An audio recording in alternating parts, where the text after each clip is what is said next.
Hi hello friends, welcome to அத்தலிய தமிழ். இன்றைக்கி நம்ம வீடியோவில் மேட் ஃபில்லிங் ஸ்டிச் எப்படி போடுறது அப்படின்னு பார்க்கலாம். அதுக்கு முன்னாடி இப்போ தான் என் சேனலை ஃபஸ்ட் டைம் பார்க்குறீங்க அப்படின்னா மறக்காமல் சப்ஸ்கிரைப் பண்ணிவிட்டு வாங்க வீடியோக்குள்ளே போகலாம். இந்த ஸ்டிச் போடுறதுக்கு ஃபஸ்ட்டு கரெக்டாக மார்க் பண்ணிக்கோங்க. நீங்கள் என்ன ஷேப்பில் போட போகிறீங்களோ அந்த ஷேப் கரெக்டாக மார்க் பண்ணி இந்த மாதிரி பெனில் லைன் போட்டுக்கோங்க. நீங்கள் எப்பயுமே இந்த மாதிரி உள்ளார ஸ்டிச் போடுறதுக்கு ட்ரா பண்ணிவிட்டு போட்டிங்க அப்படின்னா உங்களுக்கு அந்த ஸ்டிச்சஸ்லாம் கரெக்டாக நேராக வரும். இல்லைன்னா ஒன்று அதிகமாகவும் ஒன்று கம்மியாகவும் இந்த மாதிரி வந்துடும்.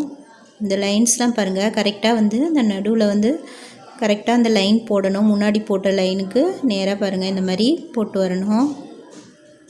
இந்த மாதிரி நம்ம கரெக்டாக எல்லா பாக்ஸஸும் ஒரே மாதிரி அளவில் இருக்க மாதிரி போட்டுக்கோங்க.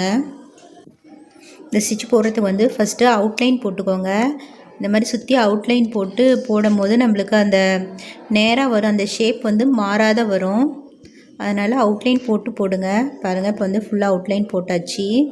நான் 2 கலர் நூல் யூஸ் பண்ணி நான் மேட் ஃபில்லிங் போட போகிறேன். பாருங்கள், ஃபஸ்ட்டு நீங்கள் இங்கேருந்து ஆரம்பிக்காத, இந்த வளைவு ரொம்ப இருக்கிறதுனால அங்கேருந்து ஆரம்பிக்காத, இந்த மாதிரி அந்த சைட்லேருந்து ஆரம்பிக்கிறேன், ஒரு கோடு தள்ளி. பாருங்கள், நம்ம லைன் நடுவில் போட்டிருக்கோம் இல்லையா, அந்த லைன் மேலே தான் நீங்கள் செயின் போடணும். லாங்காக ஒரு செயின் போடுறீங்க. போட்டுட்டு அதுக்கப்புறம் இந்த அவுட்லைன் போட்டிருக்கோம் இல்லையா, அதுக்கு உள்ளார ஒரு செயின், வெளியில் ஒரு செயின், இந்த மாதிரி போட்டு டர்ன் பண்ணும்போது நம்மளுக்கு கரெக்டாக அந்த ஷேப் மாறாத வரும்.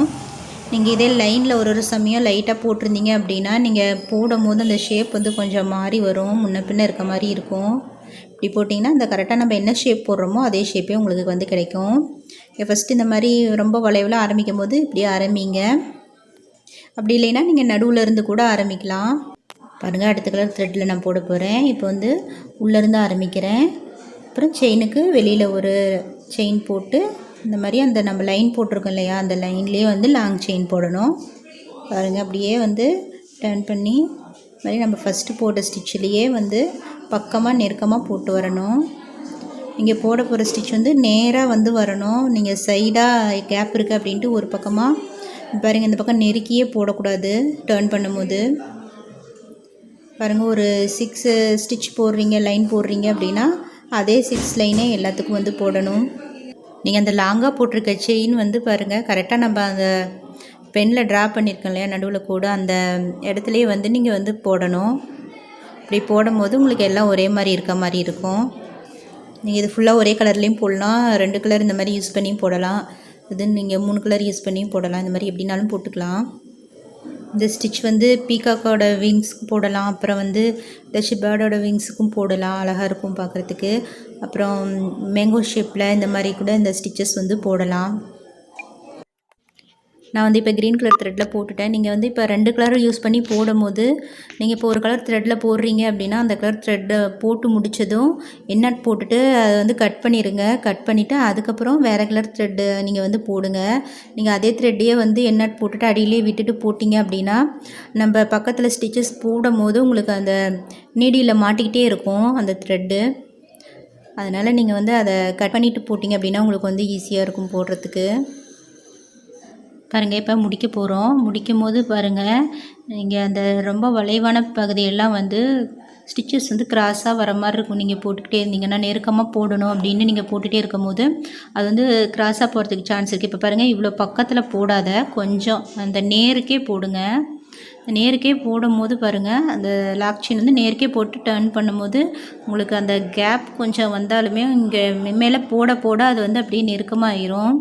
அதனால் நீங்கள் கேப் இருக்குது அப்படின்ட்டு சைடாக நெருக்கி நெருக்கி போட்டுட்டு வராதீங்க. அந்த டர்ன் பண்ணும்போது பாருங்கள், நான் கொஞ்சம் கேப் விட்டு தான் போடுறேன். நேராக போடணும், ஆனால் கொஞ்சம் கேப் விட்டு போட்டிங்க அப்படின்னா உங்களுக்கு கடைசியாக போட்டு முடிக்கும் போது உங்களுக்கு ரொம்ப கேப் தெரியாது. பாருங்கள், போட்டு முடிக்க போகிறோம். இப்போ நம்மளுக்கு அவுட்லைன் போட்டதுனால நம்மளுக்கு அந்த ஷேப்லாம் மாறாத வந்திருக்கு. இப்போ எண்ணட் போட்டு முடிச்சிக்கலாம். நீங்கள் எந்த ஷேப்பில் இது போடுறதா இருந்தாலும் அவுட்லைன் போட்டிங்கன்னா உங்களுக்கு ஒர்க் பார்க்க நீட்டாக இருக்கும். இப்போ நம்பர் 3 சைஸ் பீட் நான் சுற்றி கொடுத்துக்கிறேன். எப்பயும் நீங்கள் ஸ்டிச்சஸ் ஆரம்பிக்கும் போது பீட்லேயே ஆகட்டும் த்ரெட்லேயே ஆகட்டும் ஆரம்பிக்கும் போது ஒரு பேக் செயின் போடுங்க. இப்போ பாருங்கள், நம்ம இந்த கார்னர் வந்து திருப்பும் போது இப்படி நம்ம கொடுத்தோம் அப்படின்னா நம்மளுக்கு கரெக்டாக வந்து வளையிற மாதிரி இருக்கும். ஆனால் வந்து நம்மளுக்கு அந்த ஷார்ப் எட்ஜ் வந்து கரெக்டாக வராது. அதனால் பாருங்கள், இதோட முடியுது. நான் எக்ஸ்ட்ரா ஒரு பீட் கொடுத்து அதுக்கப்புறம் ஒரு லாக் செயின் போட்டு அதுக்கப்புறம் பாருங்கள், இந்த 2 பீடுக்கு நடுவில் வந்து நான் ஒரு செயின் போட்டு அந்த இடத்துல வந்து லாக் செயின் போட்டு அப்படியே நான் வந்து இப்படி கன்டினியூ பண்ண போகிறேன் இந்த பக்கம். இப்படி நீங்கள் போடும்போது உங்களுக்கு அந்த ஷார்ப் எட்ஜ் வந்து நல்லா கிடைக்கும் பாருங்கள்.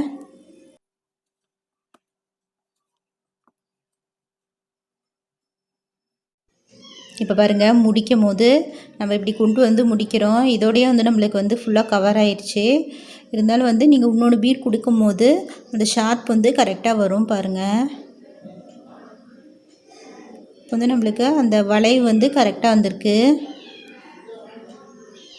நீங்கள் ஒரு ஒர்க்கை வந்து த்ரெட்டில் போட்டுட்டு இந்த மாதிரி அவுட்லைன் வந்து மேலே கொடுத்து ஃபினிஷ் பண்ணுறீங்க இல்லையா, அந்த ஃபினிஷ் பண்ணும் போது தான் நீங்கள் கவனமாக பண்ணணும். பிகினர்ஸ்லாம் அந்த ஃபினிஷிங்கில் தான் வந்து நம்ம அந்த ஒர்க்கோட அழகே வந்து இருக்குது.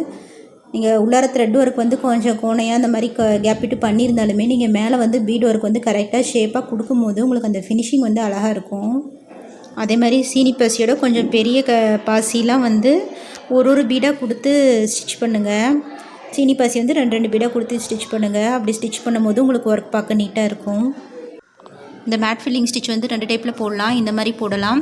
அப்புறம் வந்து அடியில் பைப்பிங் த்ரெட் வச்சு போடலாம். அது வந்து நான் அடுத்த வீடியோவில் சொல்கிறேன் எப்படி போடுறது அப்படின்னு. அதுவும் ரொம்ப ஈஸி தான். அவ்வளோதான் ஃப்ரெண்ட்ஸ். இந்த மேட் ஃபில்லிங் ஸ்டிச்சில் வந்து நீங்கள் ஃபஸ்ட்டு மார்க் பண்ணி போடணும். அப்புறம் வந்து அவுட்லைன் கொடுத்து போடுங்க. இப்படி போட்டிங்கன்னா உங்களுக்கு வந்து கரெக்டாக ஷேப் வந்து கரெக்டாக வந்துடும். இந்த வீடியோ பிகினர்ஸ்க்கு வந்து யூஸ்ஃபுல்லாக இருக்கும் அப்படின்னு நினைக்கிறேன். இந்த ஸ்டிச்சை நீங்களும் வந்து ட்ரை பண்ணி பாருங்கள். ட்ரை பண்ணி பார்த்துட்டு ஏதாச்சும் டவுட் அப்படின்னா எனக்கு வந்து கமெண்ட்டில் கேளுங்க. அல்லது ஸ்க்ரீனில் தெரிகிற வாட்ஸ்அப் நம்பருக்கும் வந்து நீங்கள் கமெண்ட் பண்ணலாம். அப்புறம் மறக்காமல் லைக் பண்ணுங்கள். உங்கள் ஃப்ரெண்ட்ஸ் அண்ட் ஃபேமிலிக்கும் ஷேர் பண்ணுங்கள். மறக்காமல் சப்ஸ்கிரைப் பண்ணிவிட்டு பக்கத்தில் இருக்கிற பெல் பட்டனையும் வந்து கிளிக் பண்ணுங்கள். அதில் ஆல்ன்ற ஆப்ஷனை செலக்ட் பண்ணுங்கள். அப்போ தான் நான் போகிற வீடியோ நோட்டிஃபிகேஷன் வந்து உங்களுக்கு உடனுக்குடனே கிடைக்கும். தேங்க்ஸ் ஃபார் வாட்சிங்.